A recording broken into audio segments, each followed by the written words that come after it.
Good evening, everyone. Thank you for joining us here at the New America Foundation. My name is Patrick Doherty. I'm the director of the Smart Strategy Initiative here at the New America Foundation. And tonight's event with Andrés Duany is actually the launch of a new speaker series, co-sponsored with the DC chapter of the Congress for the New Urbanism, which I'm excited to announce tonight. And I'd like to thank my partner in this series, Andrés Duany, for proposing the idea and for really doing most of the work. But we're extraordinarily pleased to be in this new partnership. The Smart Strategy Initiative actually comes out of the national security conversation. And the connection between national strategy and new urbanism or smart growth is pretty straightforward. My research here at the New America Foundation is looking at the transition to global sustainability as the key challenge facing the United States in these coming decades of the 21st century. And sustainability is largely a challenge centered on our urban spaces. Looking at China and India, together they will be bringing 700 million people into their cities over the next 20 years by 2030. The demand that will place on resources like energy, raw materials, food, water is enormous. Indeed, when we look at the drivers of great power competition, securing the resources to power this rural-urban migration is at the top of the list. Here at home, the challenge is different. America is stuck in a great recession, and neither of the two policy options on the table are all that appealing. No one likes austerity, and stimulus means just more of the same Cold War era suburban or ex-urban growth that caused the problem in the first place. So my program is looking at smart growth, new urbanism, sustainable communities as the path out of both of these challenges. At home, we see the potential for unleashing a massive pool of pent-up private demand that can be unleashed with a budget-neutral set of policy changes. And unleashing that demand, we think, can put America back to work without adding to the deficit. Strategically, it's essential for the U.S. economy to be robust, decisively sustainable, and out ahead of global demand. And here again, what we're seeing is an inexorable demand for increased land use, energy, and material efficiency. So the topic tonight, agrarian urbanism, fits right into the sweet spot of policy. The United States made the unfortunate decision many decades ago to tie our agricultural production to the hydrocarbon markets. And in 2007, with the price spikes, we saw how dear the price of that decision can be. As the U.S. and the world gradually adopts the idea of sustainable communities where we live and what we eat will be increasingly intertwined. So with that little introduction as to why the New America Foundation is in this wonderful partnership with Diru and the DC Congress on New Urbanism, I'd like to introduce Andrés Duany to make the introductions for Andrés Duany, our speaker. So thank you, Diru.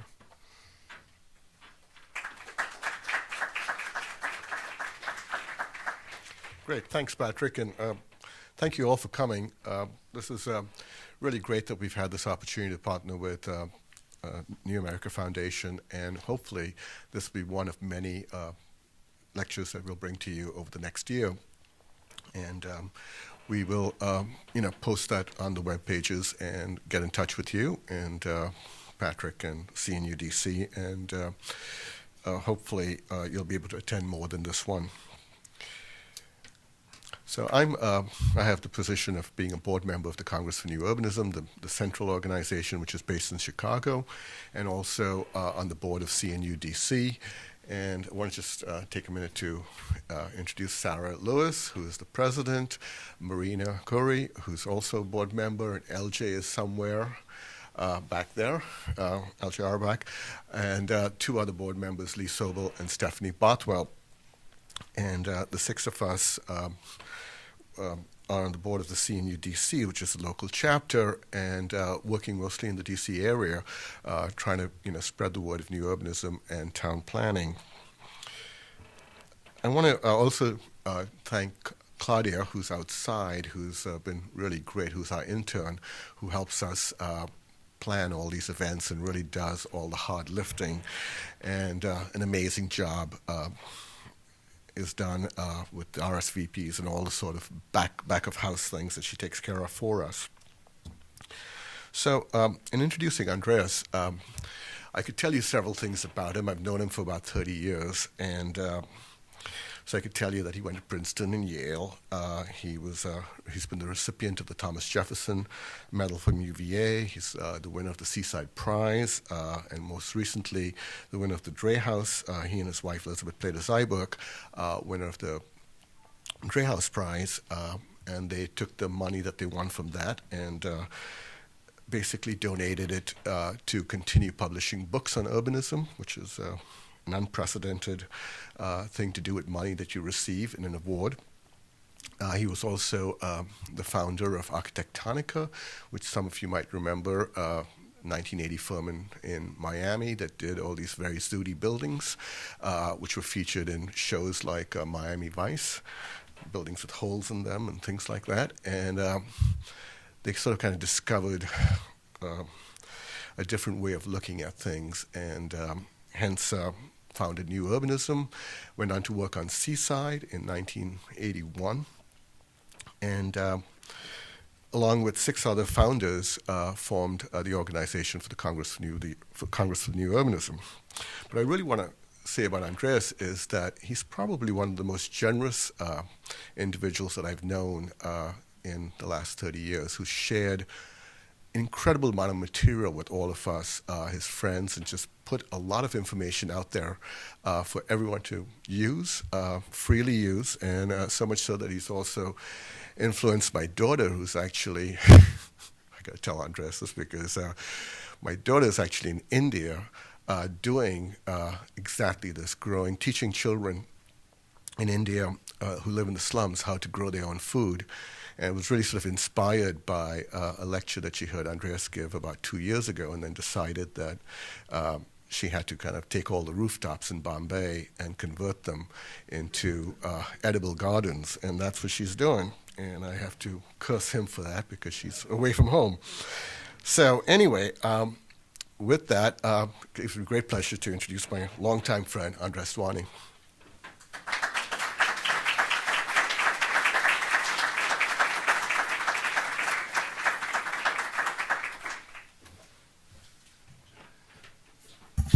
It's an enormous relief that your daughter's in India, because she's such a violent critic of me. You know, whenever I speak, and I think I speak rather well, she says, you know, you're repeating yourself and you're getting rather boring. The last few times I spoke, so I'm glad, you know, and I don't think it had anything to do with her going to India. I think it has to do with you, who has who has very much brought India to my life, and by arranging many of us trips and tours. Now, this is the kind of audience I sort of dislike, okay? Because it combines 2 very different things. It is a bunch of new urbanists who are actually increasingly technical experts who want to get into the nitty-gritty, you know, into the ever more, not esoteric, but ever more practical things, ever more detailed things. And then I meet the program head within this foundation, who is speaking in the largest possible terms. You know, what are we going to do about national security, and what does that have to do with the way we lay out our cities? And so I opted for the latter, for the foundation, and as a result, I can only very tangentially mention agrarian urbanism, okay, which is supposedly the topic, but it really is a very, very specialized aspect of what the new urbanism is doing. And I will get to it, but I do want to begin with the challenge of the security of this nation, and actually, just in the 5 minutes we spoke, you know, the largest themes. You know, the containment, right? Energy security and so forth. And although I think that you know what ultimately it's about, I think some clarity is always very welcome, because I think we're going through a period of an enormous amount of confusion.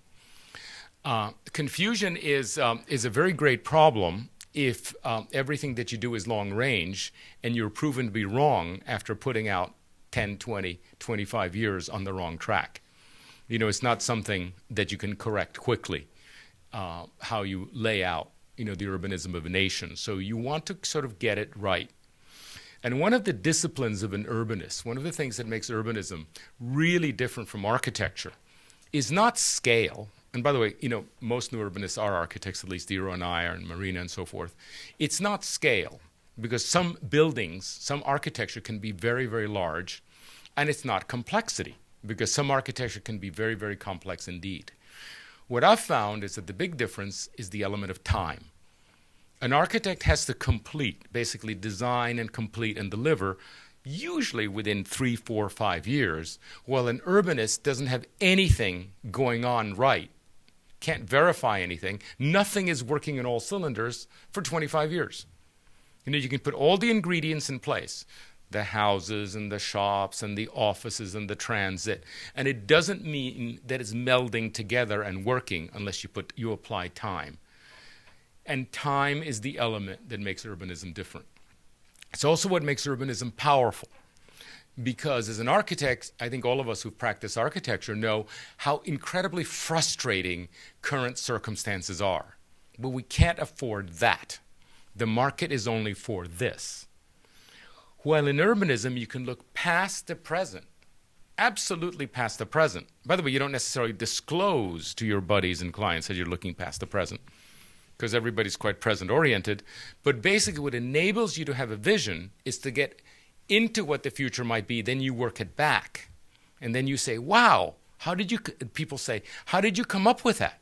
How did you have the vision to think of things that way? And really the protocol of vision is just to think 25 years out and then bring it back to the present. For example, just a very short example in Seaside. When we were designing Seaside, nothing was possible except condominiums right on the beach, and the land behind it was fallow. It was essentially pony rides. But when you think out 25 years, you realize that they would need schools and churches, and there would be groceries and richer people and poorer people and jobs. And so we conceived Seaside as a complete community, which was absolutely inconceivable if you were to look at that present circumstance of 1980. You couldn't have seen it. But you think out, and you know American history, and you know that actually places like Cleveland, places like Sacramento, places like San Francisco were laid out with grids that were of a scale. Hey, Washington, D.C., why speak about that? Do you know what Washington was like when L'Enfant worked? It was teepees and mud huts and swamp. Okay. Now, what most of us would have done is laid out something like Georgetown. Or we'll just expand Georgetown, shall we? But no, people like L'Enfant, visionaries like Washington and Jefferson, people who had directly to do with this, actually thought out 200 years. They were accustomed to thinking out. After the Constitutional Convention, they were accustomed to thinking out hundreds of years. That's the game they played. What would happen in the future? If this became corrupt, or if this became, if the system became unbalanced. And that discipline they applied to Washington. And Washington was laid out, 10 miles by 10 miles in what is an absolutely inconceivable grandeur for what was actually there. Just imagine what they were looking at when they laid out this city. And that's the kind of thing that Americans were capable of and are quite apparently incapable of doing now. Now we're all thinking, some of us by the end of the week, we have to think, how are we going to make the paycheck? How are we going to feed ourselves? Some of us for the next quarter, most people in Washington for the next election. Very, very short windows. An urbanist cannot operate like that. You have to think out. Okay? And thinking out then becomes a discipline in which you look at everything that way. It's almost a professional deformation. And I'm always thinking out these years in this regard. It's taken a long time to get there, but that's how I look at things. So what happened, one of the Dero mentioned he's known me for 30 years, right from the beginning. One of the things that was happening that was happening to us, those of us who applied ourselves to a single discipline, is that eventually you gain mastery. Okay, Gladwell talks about this. What's a master? It's somebody who's done it 10,000 times. and we had done it 10,000 times. And we had gotten, I know that personally, I had ceased to worry. Whatever came my way, I knew that I could handle it. It was a kind of mastery. It was an easy mastery that I think many of us have achieved. Unfortunately, the world changed very, very drastically. It just broke. It didn't take very long for us who are in the business of design and architecture to know that the systems had really broken down, and we've had to dedicate ourselves to rethinking. And our office has been rebuilt from top to bottom on several bases that are different and I think are relevant. And so instead of sort of easing into mastery, I've had to go into learning mode. And instead of the great bother, it was, I must admit, when I started studying again, such things as green building and so forth, I realized that I had not read anything for years that didn't confirm everything I already knew. I wasn't accustomed, it wasn't even that I didn't already know, because I tend to read, I get a great thrill about reading what our opponents say. I've always loved that. But what I never read is anything I didn't want to read. Let's put it this way. If it wasn't fun, I wouldn't read it. And now I had to have the discipline of learning anew. And I had realized how long it's been since I'd actually studied. And I don't know whether this happened to you, but many of us haven't had a proper assignment for a very long time, and we've forgotten what it's like to really study. But we had to study. And it wasn't that easy, actually, to learn. I had kind of stopped learning that way, and learned from experience. But what we had to do is specialize in learning. People in our office, half of them, 2/3 of them, took the lead exam, and they became experts in, green building and that kind of thing. But there are several things that the office had to do that became much more important. Okay, the first one is regional planning. Okay, planning at a much larger scale than the community. This is almost entirely absent in America. Okay, there are quite a few reasons for that. And you probably know what they are, but we are against planning in the first place, and regional planning is extremely interventionist, in terms of what you can and cannot do with your land. And so it's important to compare how we are working relative to other countries. And it's amazing how little we know what is happening elsewhere. But here's what happens in this country. A farmer comes up next. They're up next for development. They're in the path of development. It makes sense. The city's growing. And they come in and they take on a developer, or they sell to a developer, and that developer takes on the ground for a certain for agricultural value. Essentially, they buy it for slightly over agricultural value. They go through the process of getting it rezoned, and the value goes up enormously. If you've ever been at a hearing where a zoning has been granted, you have seen an extraordinary miracle. Okay? I have walked in with a developer with a piece of ground in which the developer owed, let us say, $9,000, $9 million. They owed $9 million. It might have put $500,000 down. They owed $9 million. They get the zoning and they walk out bankable for $40 million. And you have witnessed the most extraordinary miracle, like the loaves and the fishes. That night, $31 million has been minted out of thin air. Absolutely extraordinary. Okay, that is uniquely American. And it's one of the reasons land has an incredible ability to create wealth. In the United States, in Germany, for example, to give an extreme example, in Germany, that land accrues to the municipality. Okay, in Germany, there's an urban boundary. The city identifies what is the next piece of land that they want to have grow. They identify it. The city buys it at agricultural prices, puts the plan on it that the city needs in order to rebalance its needs or compensate for its deficiencies. And then the developers are people who only do buildings. They don't do rezoning.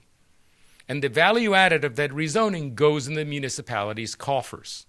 And it's one of the reasons, for example, that every single German city of whatever size is plied full of first-rate civic buildings, first-rate schools. Like, they basically take that money and they build fantastic horizontal infrastructure, fantastic pipes, fantastic sewage plants, and there's enough left over for fantastic museums, fantastic colleges, etc. Because the value added of the rezoning that is granted by the municipality accrues to the municipality and not to the private developer. Developers in Germany do buildings. They don't do rezonings. Okay? And that's a great difference. And that's why in this country there's a kind of impoverishment.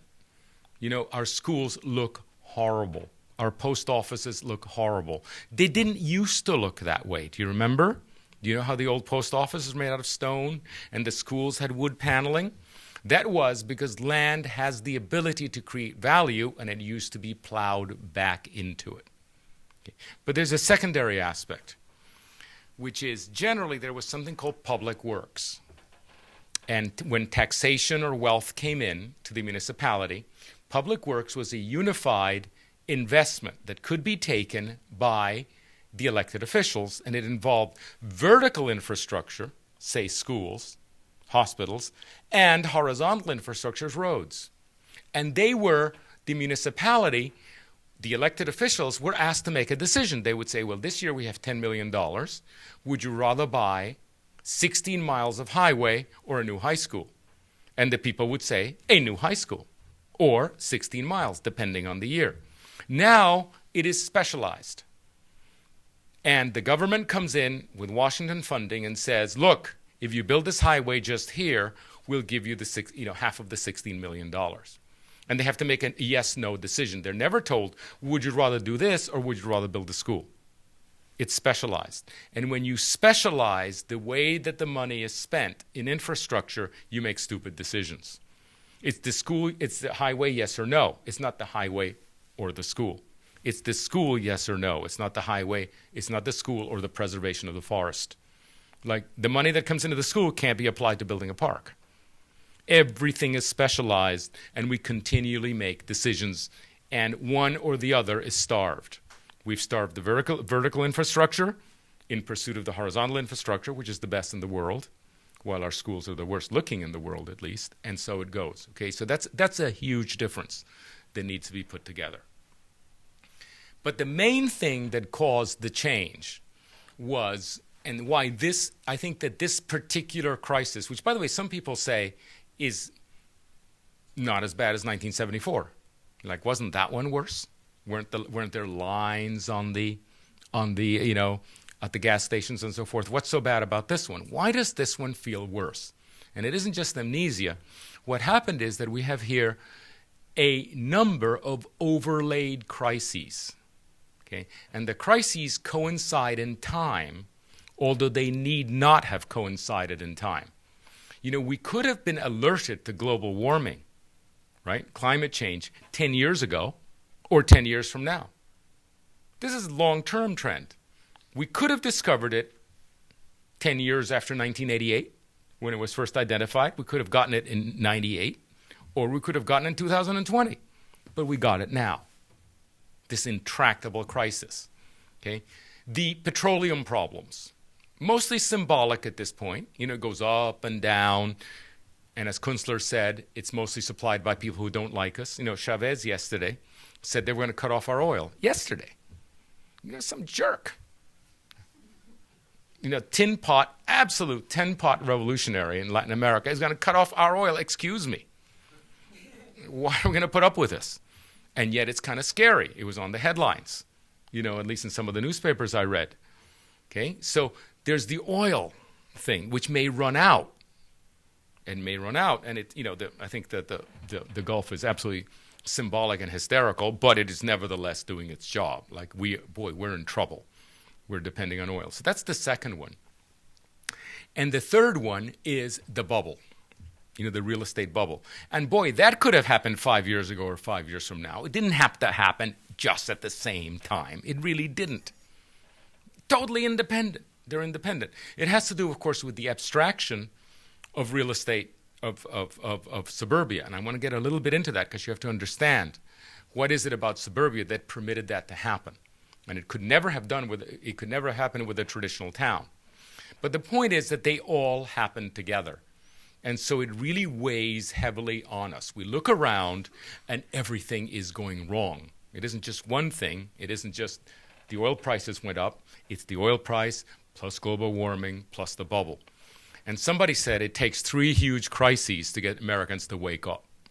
A single crisis won't do it. So we have these 3 crises. There's a general feeling that they're related, okay, in a kind of almost theological way, like God finally is not behind us. Okay, we cannot trust in God. You know, there's a kind of theological malaise. We've been let down, you know, by the nature's God, right? But actually, there is a relationship. And the only relationship that you will find between those 3 crises, there's only one relationship, is the way Americans live on the land. It's the American lifestyle. Search as you might, okay, it's the American lifestyle that is responsible for all 3 crises. Okay, and I want to just transmit the centrality of that problem. It isn't one more problem. It is the central problem. It is the way we occupy land, the way we transport ourselves in cars for ordinary daily needs, the cost that it takes to transport. It isn't just the environmental impact of all that driving around in the atmosphere. Okay? It is the cost, not only the public cost of building the highways, but the private cost of every adult needing a car. Every adult in American suburbia needs a car to be viable. And by the way, 50% of Americans don't drive. They're too young, too old, or too poor to have a car. So we're not serving them well. But it is absolutely assumed when you lay out those suburbs out there, the entire system assumes not just parking. It's assumed you have to provide parking. It's assumed you have to provide capacity. The entire assumption is that every American will own a car. And by the way, the last time I looked, which was 5 years ago, it cost $9,000 a year to own a car. $9,000.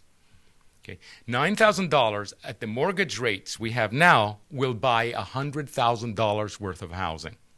$100,000 worth of that $9,000 that clicks every year in that hidden cost would buy $100,000 worth of housing.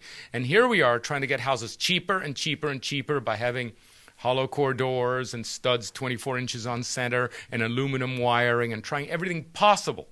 You know, installing solar panels that cost an enormous amount of money to save, what is it, $800 a year?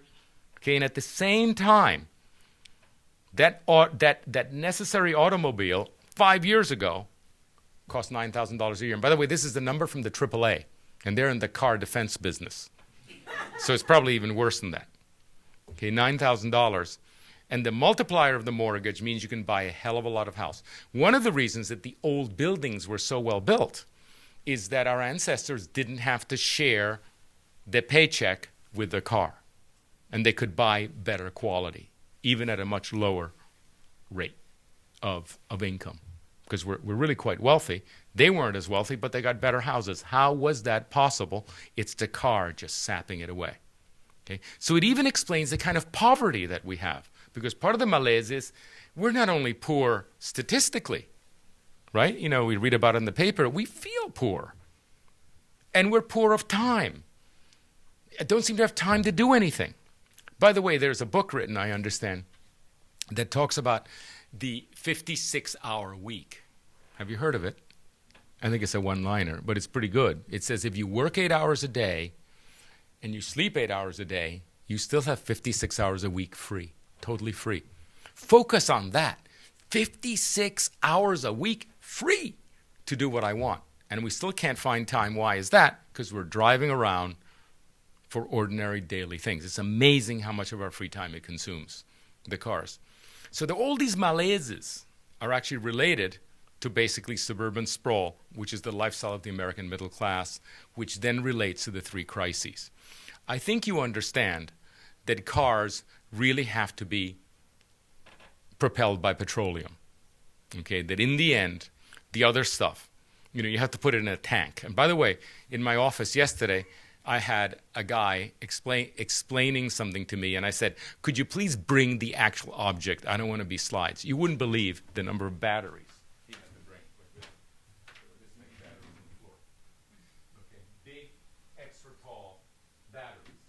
just to handle the solar, for 2 days. If you had 2 good days, you need this many batteries to do it. So, the cars aren't going to carry those batteries around. It really has to do with petroleum, which then has to do, as you know, with the concatenation of shipping our wealth to elsewhere. I've had to work. Unfortunately, this recession has driven me to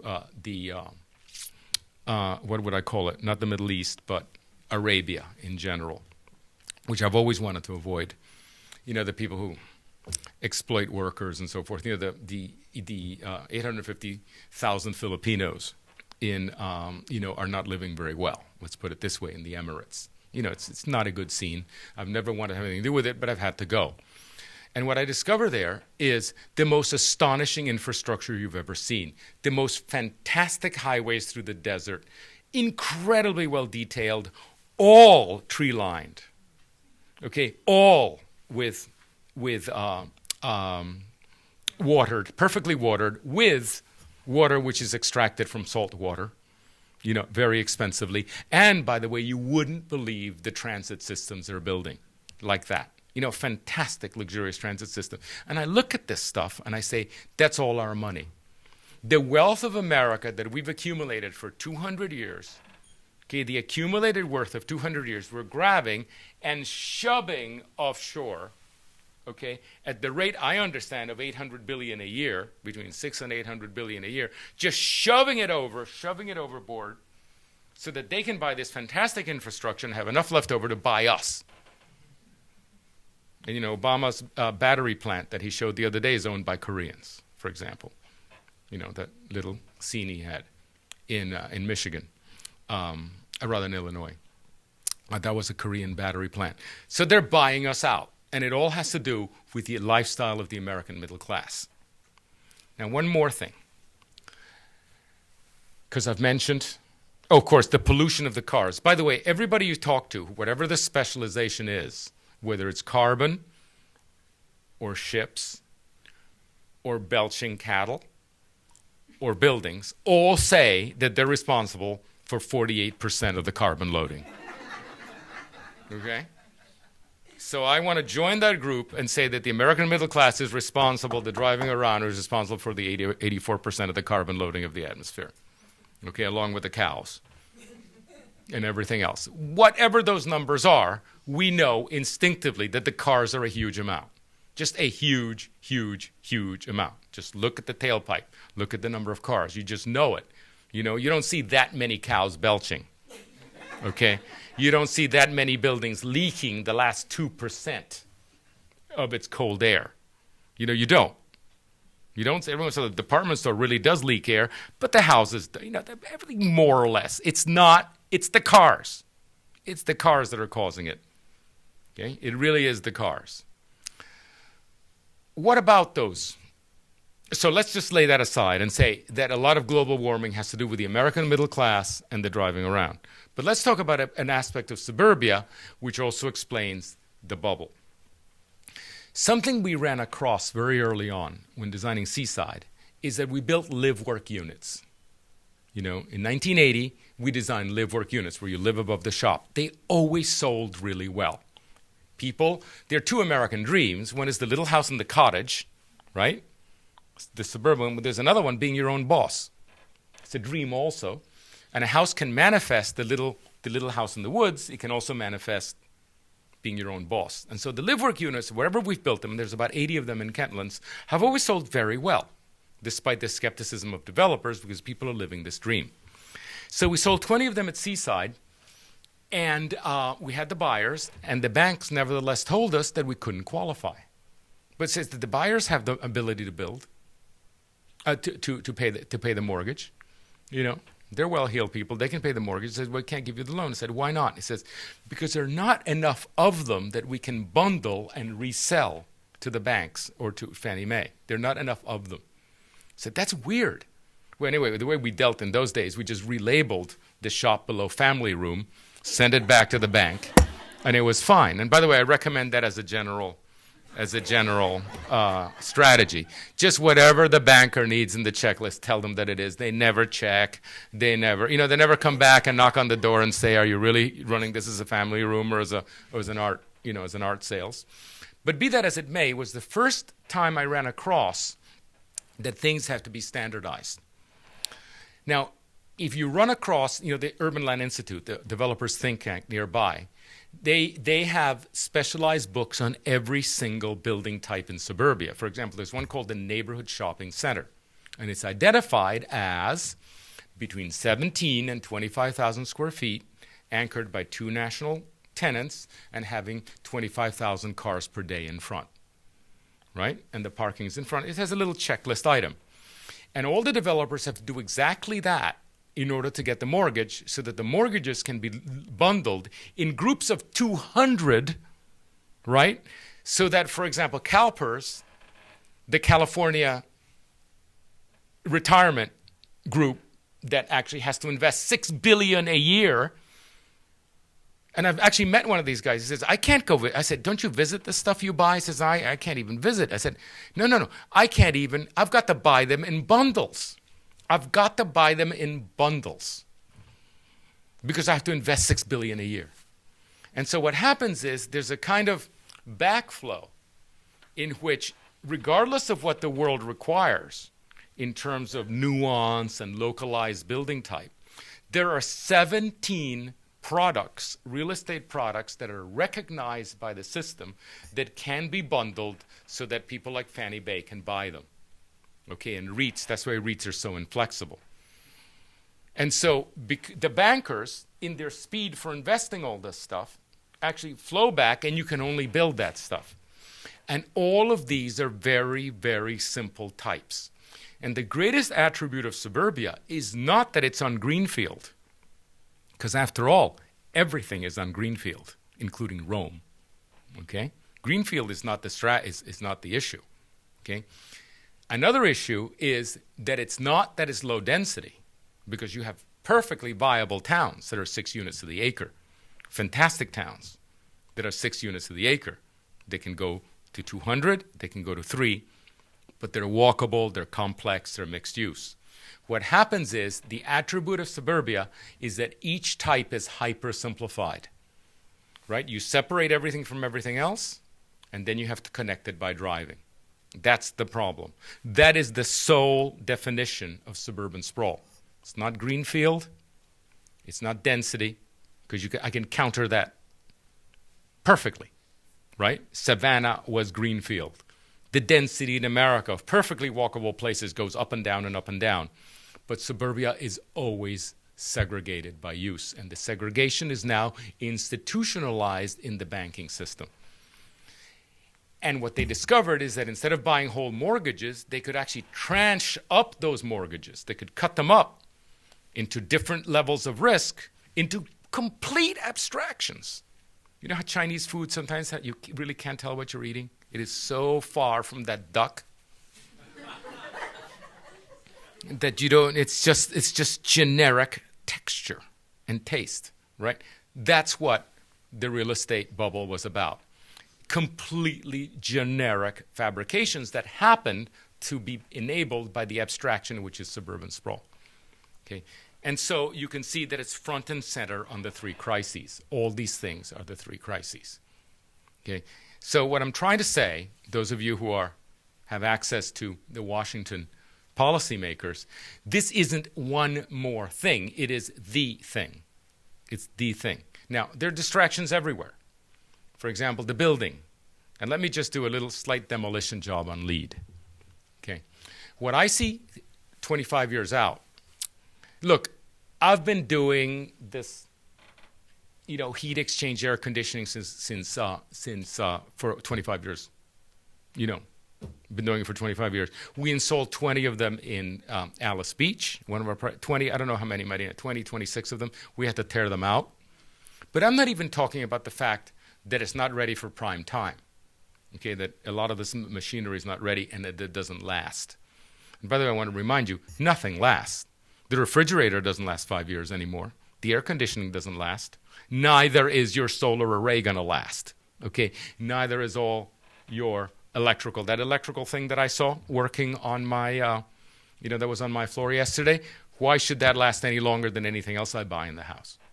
Okay, central air compressor works for 5 years. And that's because things have to be very inexpensive. What the consultants never tell you is that it's all a hell of a lot more expensive than they say. And years ago, I started paying consultants who would say, oh, no, you can really afford it. And I said, how much? How much? He says, I'll let you know. Here, give me a check for $5,000, I'll let you know. Well, eventually it comes back and it's $30,000. Okay. Yesterday I had a guy, I'm so concerned, I'm so upset by this, that I had a guy bring the material to my office and sit it on the ground. As it happens, it was yesterday. By the way, the water people are now coming, on Friday to tell me just what really does it take to recycle that water. Okay, what is the real thing? I want to know the price. Okay, and we figured out for a house of 1,400 square feet, it was $12,000, okay, just to do, not the wiring for the whole house, just to get that solar stuff into a battery and from the battery into the electrical thing so you could run the house for 2 days. Okay, $12,000.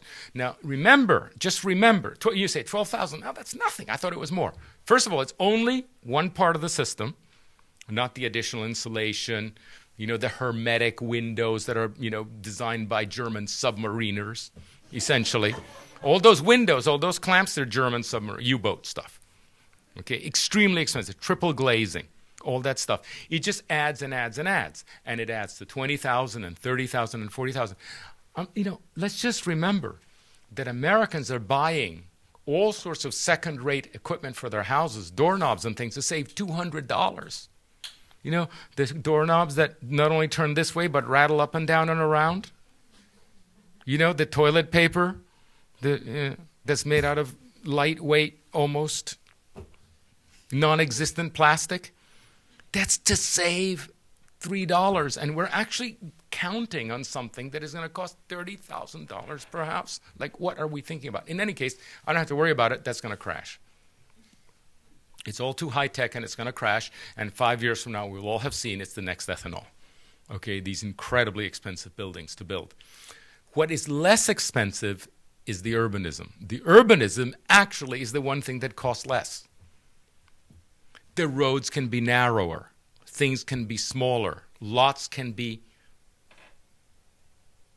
essentially smaller, by other devices, as new urbanists have actually found. By the way, the new urbanism is always market-oriented.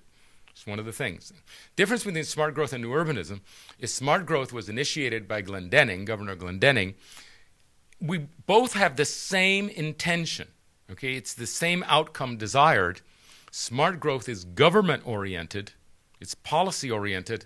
New urbanism is market-oriented, and it has to do with its genesis. One is Glendenning, and one is people around Robert Davis and Seaside. You have to sell the real estate. We talk the same language, but you present differently.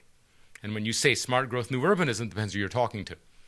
Developers, you tell them smart growth, they don't like it. New urbanism, they say, oh, that sells real estate, and vice versa. All over Washington, they're terrified of saying new urbanism.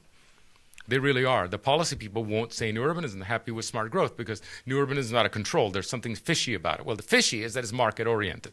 That's what's fishy. But in fact, think of them together. Like, for example, Jeff Speck and Mike Lydon and I wrote the Smart Growth Manual because that's a policy document, right? When we speak to developers, we talk about new urbanism without any problem at all. So just think of them that way. Let me just make that one clarification. Okay, so that's how it works. What causes suburbia is the simplification of the elements that we need for our daily lives. Okay, the variety of housing, the variety of shops, the variety of workplaces, and the variety of transportation, which in the old way of doing things was melded in close proximity. In suburbia, by the way, it had to be in close proximity because most people didn't have cars until 1950. Even when you had one car, you didn't have two cars. So what you needed had to be in pretty close proximity. The discipline was the absence of the car.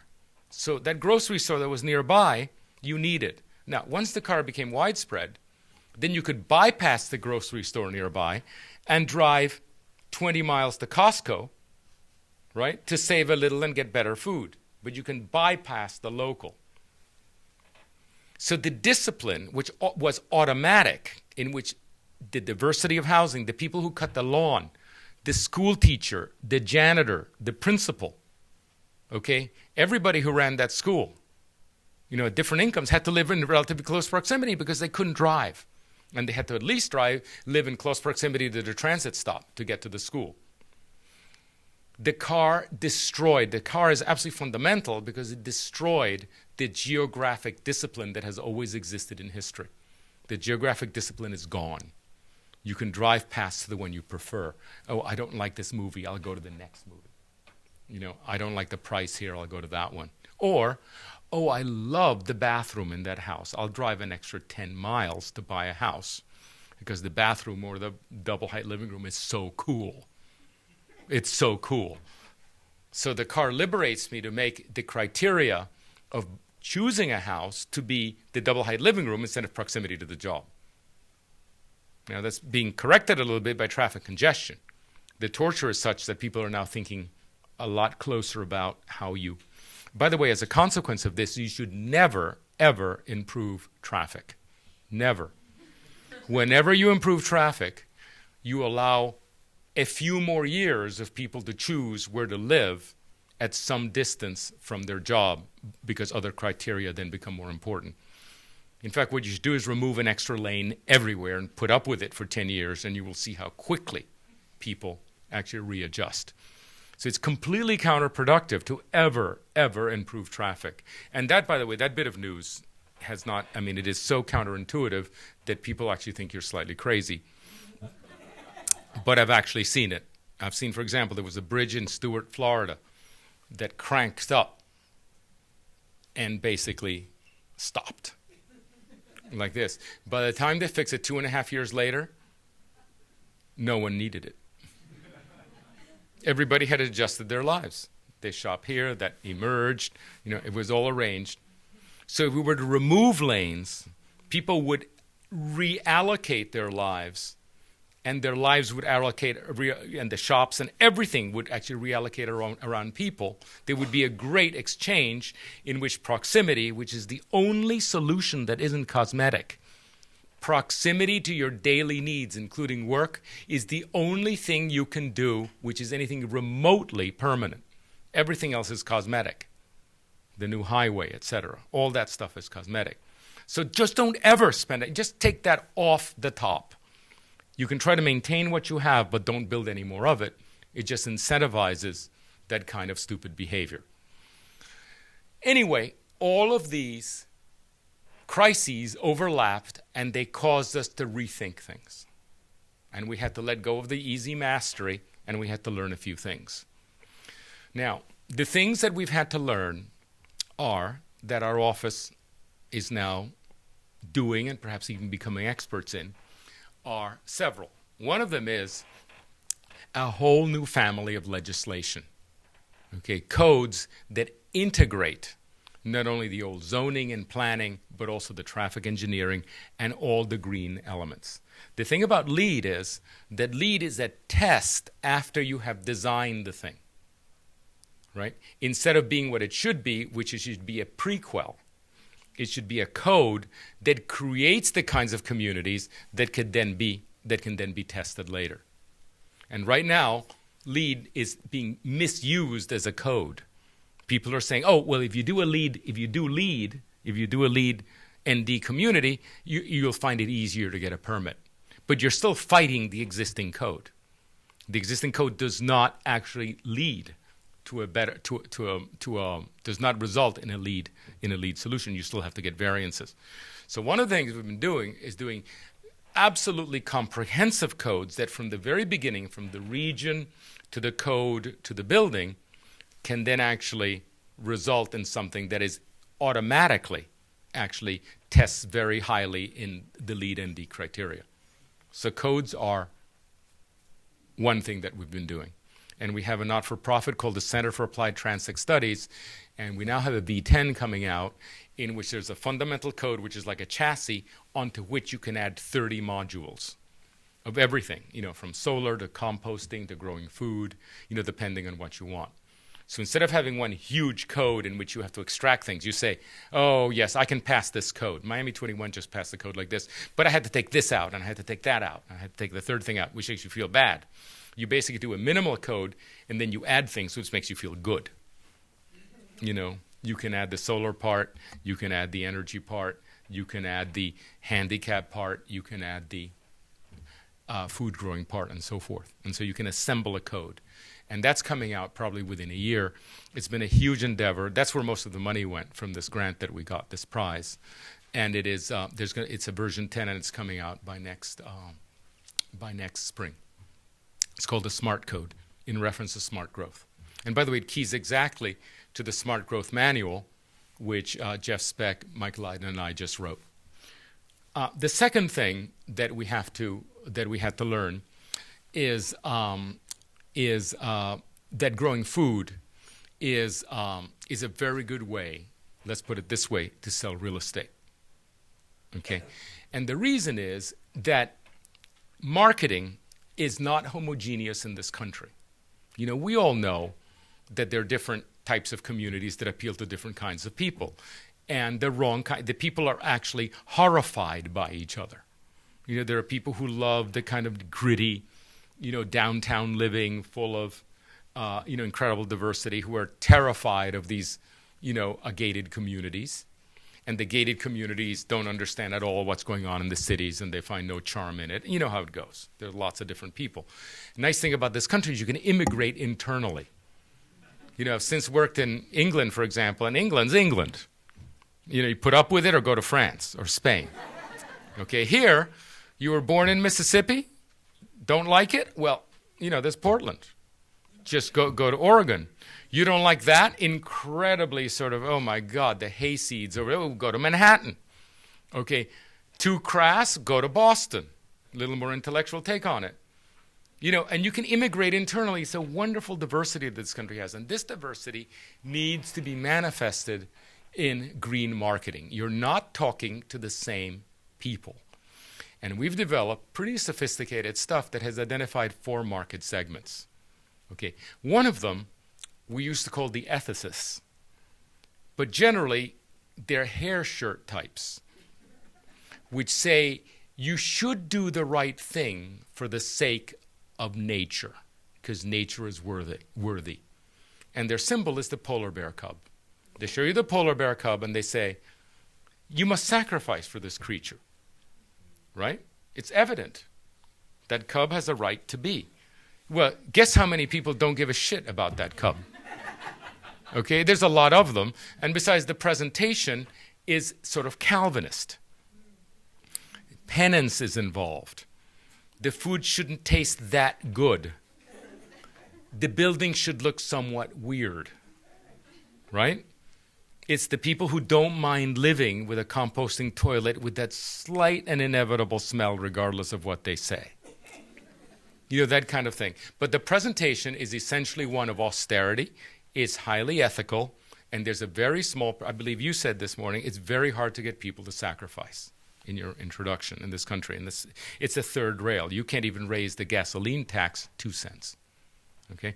It works very well in Switzerland. By the way, all the stuff that's going on in Switzerland, the presentation in Switzerland and Northern Europe is the ethical presentation. It doesn't do very well in this country.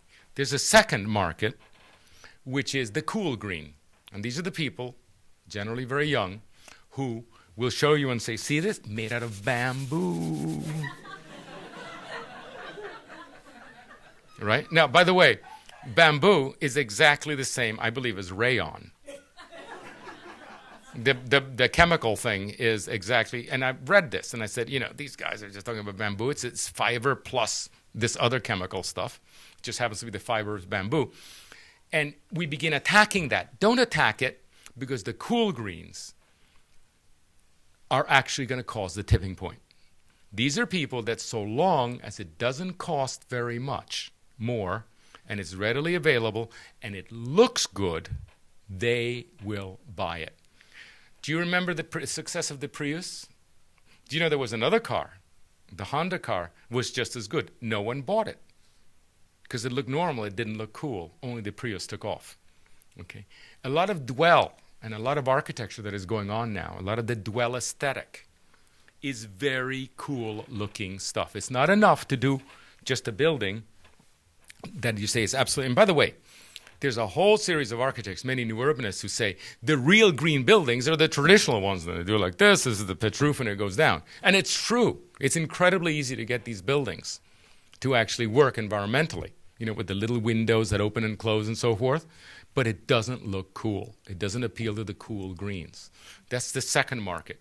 And they're very important. There's a tendency to attack them as superficial, but in fact, like, oh, yes, well, that steak came from next door, but it's still a steak, right? That's wrong because it causes the tipping point. Then there's a third one. And this one is not contentious at all. Everybody loves them. And these are sometimes called the greenbacks, the ones that have the dollar, that give the dollar explanation. And there are two types. They're the ones who say, it's a great business. Obama's always saying this. This is a great business. And it's going to be the great business of America to come up with this green technology. We love hearing that. We also love, and then there's another type who says, oh, by the way, if you spend $5,000 on solar array, you'll save $800 a year on the electrical, and it adds up, and within 4 years you pay yourself. It's the economic argument. It's the Telsa. Or the Tesla. What is it? Tesla. It's the Tesla. Okay? And people attack the Tesla. Why should I have a sports car in the first place?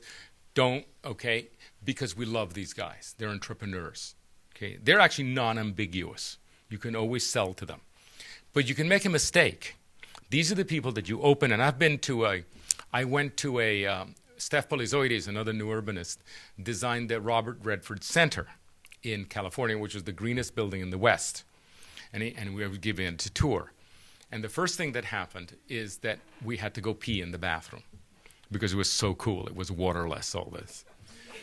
But the sucking sound, like if you know when you flush a toilet in an airplane, that sound? Multiply it by about 4. It's absolutely explosive. Like it's absolutely frightening.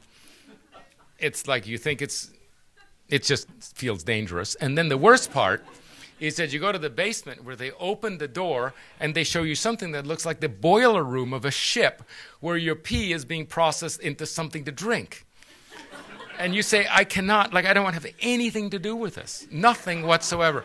I'm cured. Okay.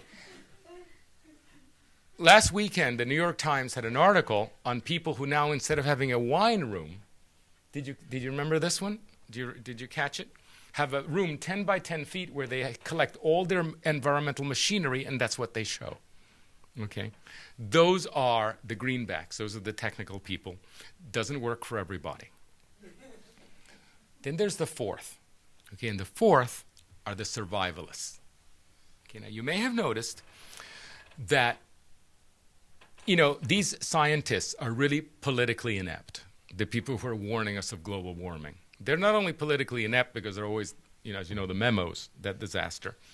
But they're also they're making the mistake of saying, oh, by the way, if we don't change things, remember it used to be, if we don't change things by 2040, right, we'll burn up by 2080. Now, we have to change things by 2020, and now it's 2012, right? The deadline of the tipping point keeps moving up.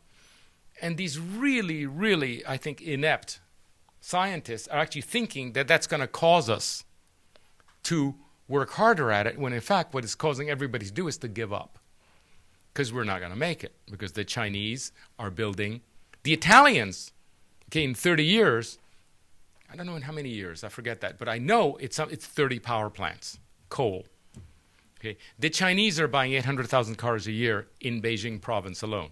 Now you read this stuff, and by the way, the poster child Norwegians, who actually seem to be doing well, they got recalibrated last year, and they've achieved exactly nothing. Well, if the Norwegians can achieve exactly nothing, and by the way, they're the ones, part of the problem is that they have the North Sea oil, and they're selling it so they can buy the high technology. They're externalizing the problem. Do you know these people like NASDAR, the great zero carbon community in Abu Dhabi? Abu Dhabi, right? In Abu Dhabi, there's a zero cabinet community in which everybody gets a special little, the subway stops every half block and the seats are leather. Okay? And the entire thing is built on a platform in which you get this fantastic infrastructure, zero carbon. How is all that incredibly subsidized town paid for? By selling oil to others that then burn it into the atmosphere. They've externalized. Now, eventually you put all this together and you say, hey, we're not going to make it. Okay, now, I think that's going to become absolutely clear within 2 to 5 years. Absolutely clear that we're not going to make it with global warming and that we're going to slowly slide into a hotter world with everything that implies, right? And the reason I'm thinking this as an urbanist, I can't think about right now. Right now, we can be ethicists and try to do something for the sake of nature, or we can do cool stuff. But, my clients are going to be building and selling when it's going to be perfectly obvious that we haven't made it, right? That 2012 clicked over, 2020 clicked over, and no one's behaving. Okay, at that point, you circle the wagons, not at the level of the world, right, but at the level of community and family. Remember, this is the first environmental crisis, which is worldwide.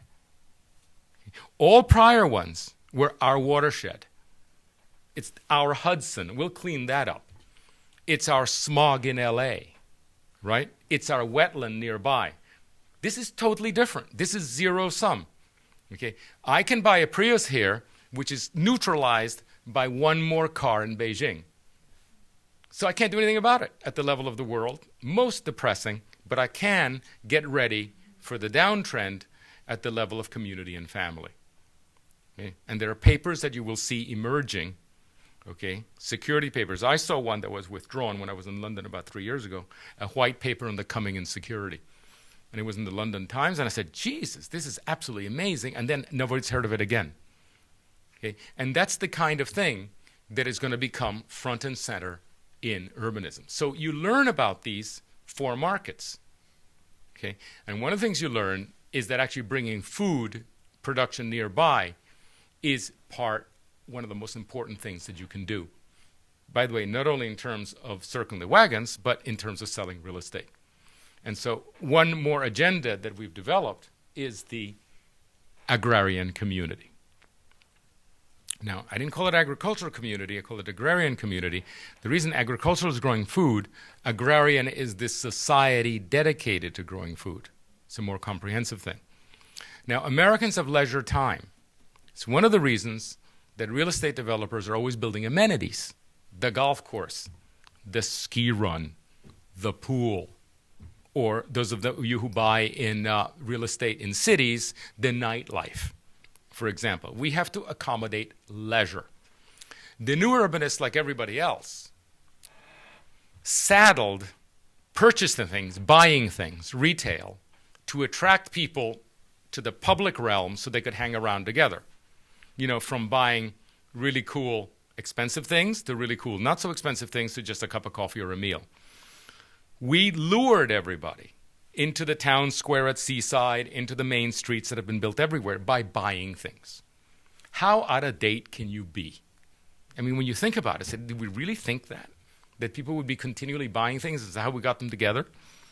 Well, it turns out that food, the getting ready, the getting organized to grow food, the growing of food, the advice that is necessary to keep growing it, the processing it to add value, cooking it, canning it, packaging it, and the selling of it, and the cooking of it, and the eating of it. The whole range of food is a tremendously sociable thing to do. Tremendously sociable from beginning to end. Getting organized to decide tomatoes, and then this kind of tomatoes, and then this kind of worm problem can be solved by that, to help me pick the tomatoes, help me can the tomatoes, help me cook the tomatoes in a cooking school, help me eat the tomatoes, help me sell the tomatoes. All that is an incredible sort of armature for social activity. Now, most of you will say, not for me. I understand. Golf is not for most of us. Skiing is not for most of us. Private airplane communities are not for most of us. Retirement communities are not for most of us. But it's a very diverse country, and there's one specialization that is now marginal, but you can see it growing and growing and growing. And that's why I say that ag is the new golf. Because all those idiotic golf courses that cost $12 million and took 140 acres out of development and required $5,000 a day maintenance, all of that is the chassis, both marketing and technical and economical, that the agrarian urbanism communities are based on. We're not starting from nothing. Okay? You know those guys that maintain the golf course that somehow are being paid by homeowners association documents? Those guys are available to pick up the really heavy sack of compost. Okay? Those people that are there mowing your lawn, if you have a lawn somewhere and it's just a little too heavy to do and you pay somebody to do it, that person is there to pick the carrots the day they need to be picked, when you might be going to the graduation of your son at Stanford or someplace. Okay? Because, agriculture is absolutely rigorous. It is unforgiving within the day. Okay? When a bean is ready, a bean is ready. It doesn't say, no, excuse me, but my son is graduating. No. Okay? So it's not going to work in a kind of hippie commune way in which everybody's equal. It's going to be heavily associated with a specialized, and you might as well say it, serving class. Okay? In fact, one of the things that I've had to study, because we have to study failure, we don't want to fail. Okay, this generation of new urbanists, one of the things we always do is we study failure.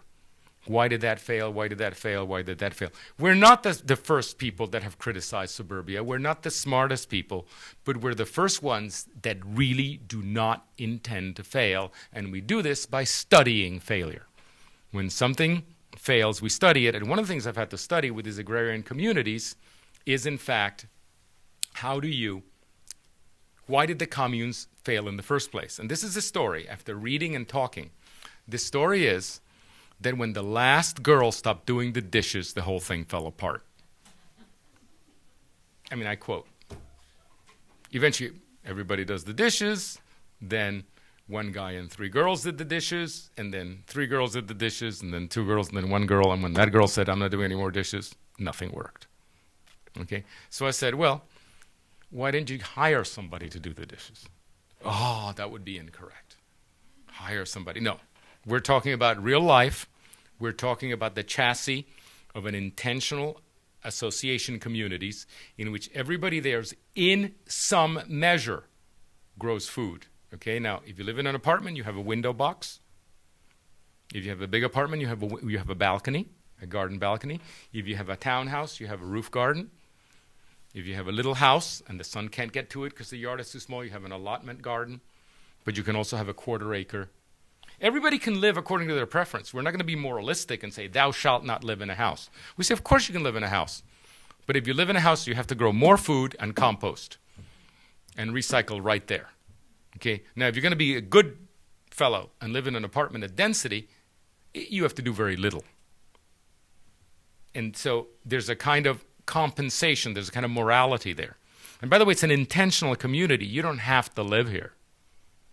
It's one of the many intentional communities in America, of which, by the way, there are 600,000 associations in this country. This is perfectly common. Usually they're dedicated to completely idiotic things.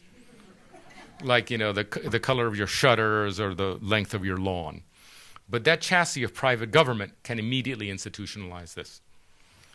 So these are the things that we've come up with.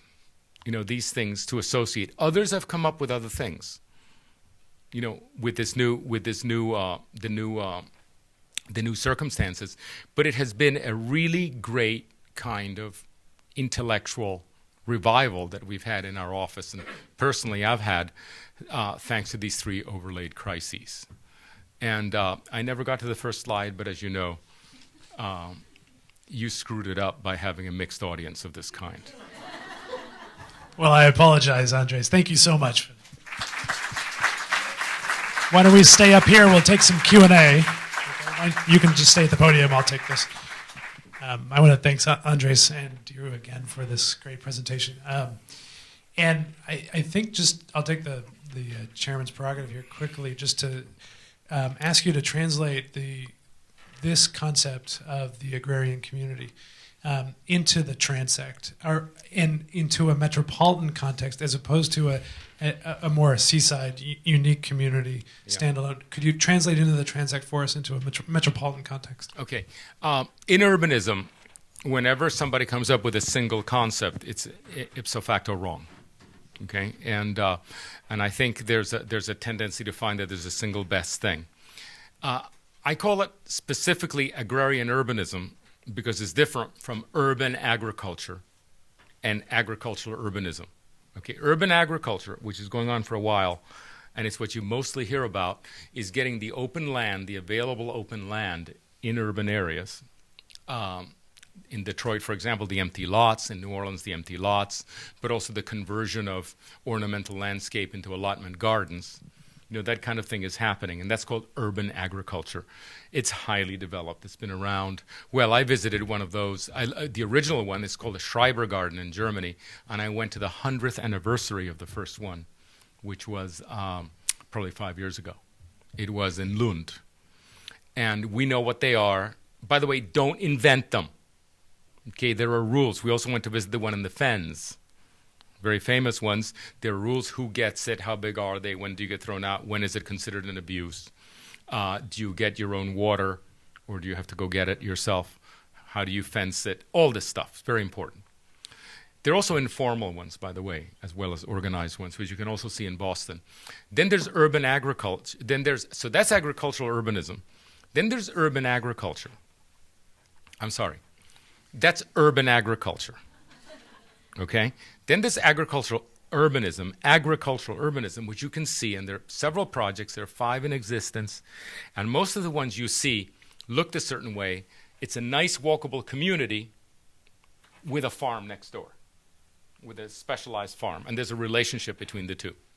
Okay? And we have 3 of those. DPZ has designed 3 of them, and there's nothing special about them in a way. You go to the farm, pick up the stuff. You agree to have your stuff delivered.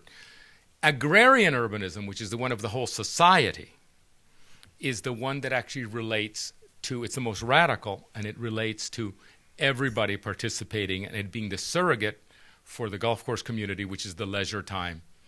It basically takes over the leisure time of golf.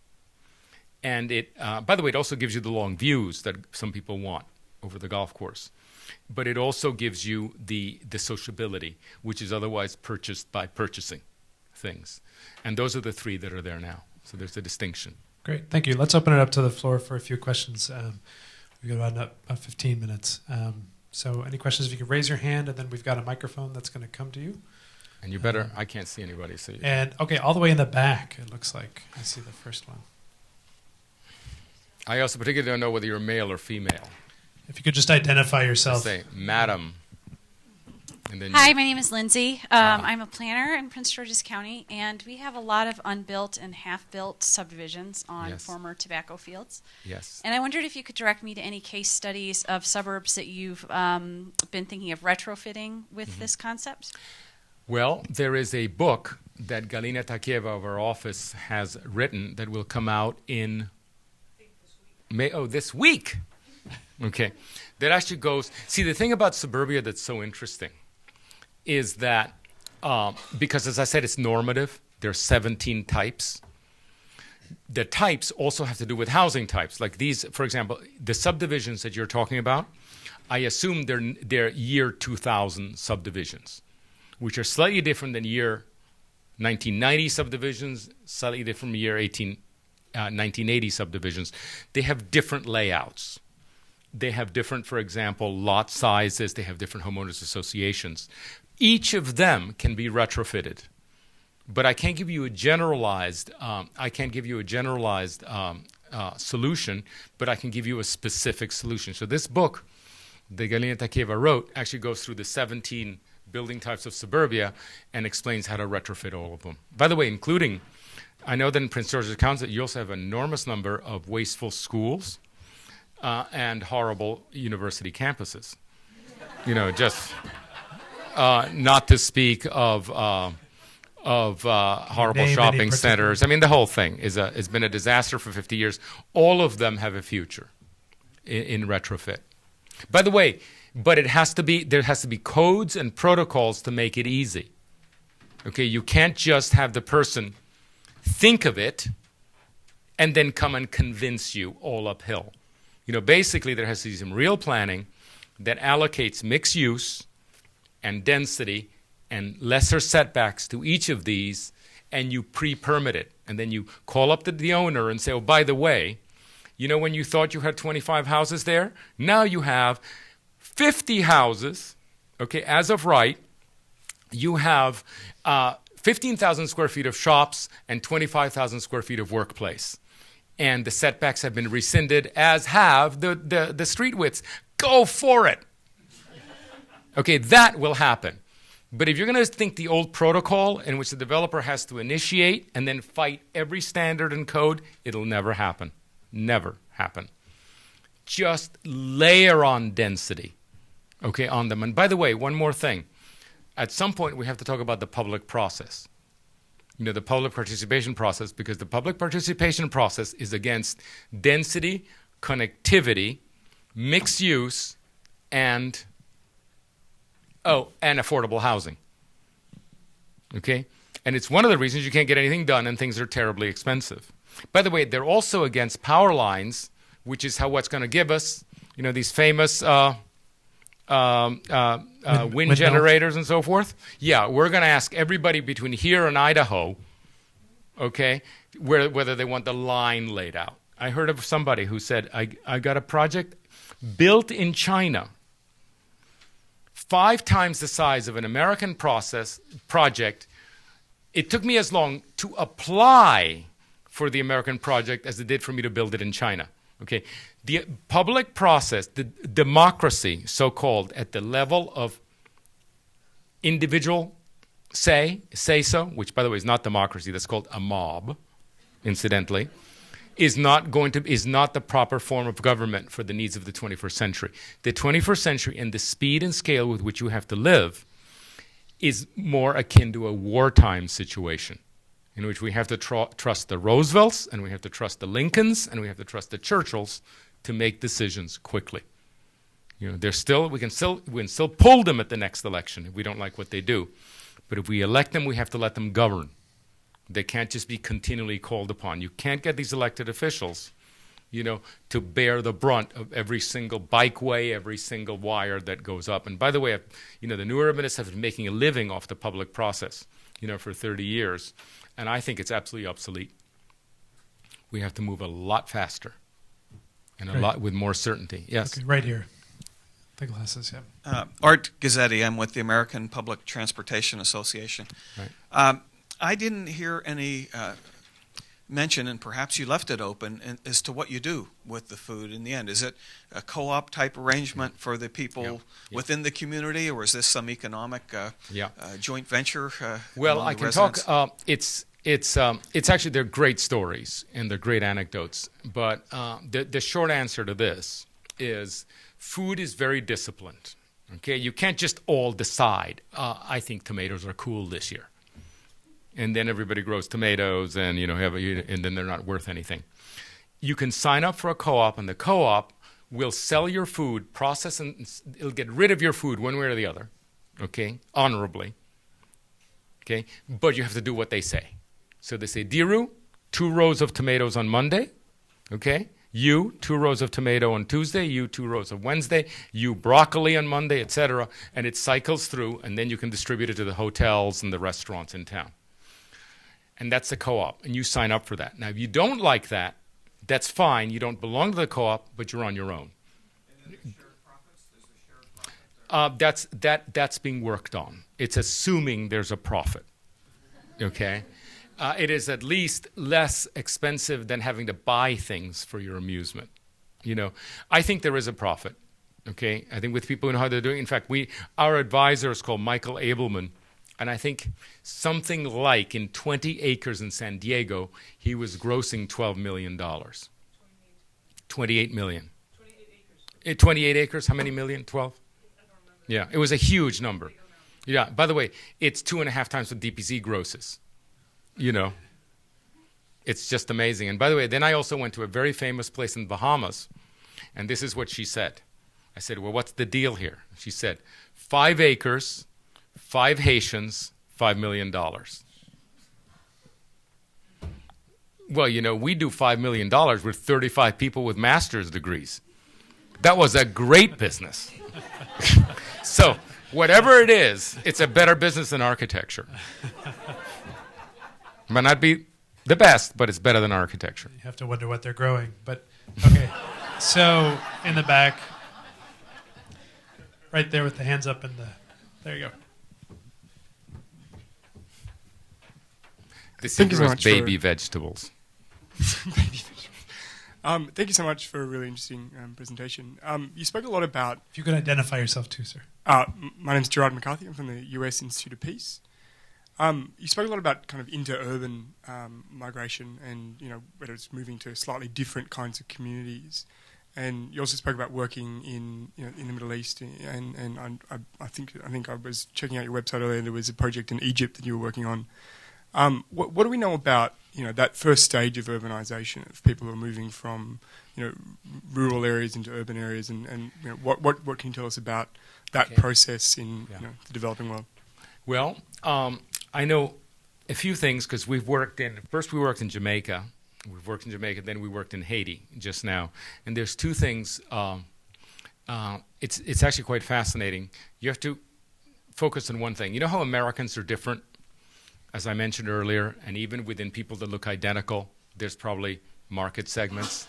In these countries, if you do a public process in which you get information, you'll be completely confused unless you realize that the poor, which seem to be homogeneous, actually have a diversity of classes. There are lots of micro classes within the poor. So you'll get advice, for example, as happened to us in Haiti, in which somebody comes up and says, you can't do anything for these people. Okay, they'll just flip it. Give them a house, or flip it to a speculator, buy drugs. Okay, then somebody else will come up and say, you don't need to do anything for these people. They're perfectly capable. Just give them a check, right? And you say, that's a contradiction. And then somebody says, we need private bedrooms. And somebody says, I don't need private bedrooms. I need the maximum number of beds on the floor. And then somebody says, I cook indoors. And somebody says, I cook outdoors. And somebody says, I live in front of the house. And somebody says, I live in the back of the house. And you say, what the hell is going on? Until you realize that actually you're talking about different classes. And you have to develop a matrix about how they are, because they're all correct. There are some people you can't do anything for, but that's one class.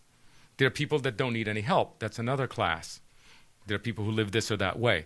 And you do a matrix and you figure it out. And I think that's why so much sociology is wrong. A lot of the design has been so ill-fitted to the poor in third world countries because we have the lens of saying the poor are homogeneous, when we wouldn't think that of Americans. You'd say, I know from the way you're dressed and you're dressed and you're dressed, you're going to want different houses. They're like that too. So that's the first thing. You know, the other thing is I just read a fantastic book, best in a very long time, by Stuart Brandt. Okay, totally recommended. He wrote the Whole Earth Catalog in 1962, and his new book is called The Whole Earth Discipline. And it talks about 4 things that really work, 4 environmental things. And one of them is urbanization. And he basically says, he said, whenever people move into cities, poor people move into cities, they stop essentially having children. Okay, if you want to cut the birth rate, you know, the Malthusian birth rate of the poor, give them urban life. Because the rural life requires children as insurance. The urban life is much more complex. So he says, actually, the solution to the Malthusian problem is getting people to build their own cities to allow them to urbanize, get them to come in and urbanize, and then other more complex insurance systems, such as jobs, make it less necessary to have children. So that's the other thing that I recently learned, which is urbanism per se is a very good Malthusian solution. And then the other thing, Stuart Brandt goes on to explain a little bit, a second generation of feedback about what happens when you give a really poor person a house. Or let's say ownership, which is, I forget the guy who said, what is it? De Soto. De Soto says, okay, this is so interesting. De Soto says what they need is ownership, right? Give them a piece of land because they will capitalize it, okay? And then they can build wealth when they own it. Well, you know what the next feedback is? And this is so endlessly interesting. He says, if you allow them to own it, speculators will come and buy it, and you'll end up with a set of renters and monopoly landlords.